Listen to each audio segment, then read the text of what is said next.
नौकरानी बना के रखला तू रानी के सपना दिखा के ओला बोला के चलनी हम राजा जी माई के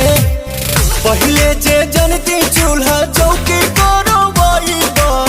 नदिया किनार भेजी पानी भरो बाई कबो न बियाह बारा चैती अहो राजा मांगे न सेनुराटी कवैती अहो राजा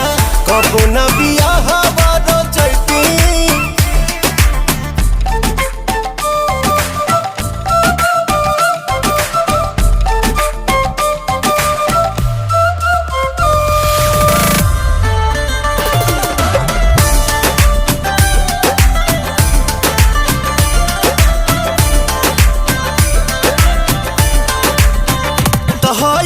साड़ी दिहल पापा जी के गाड़ी दिहल पापा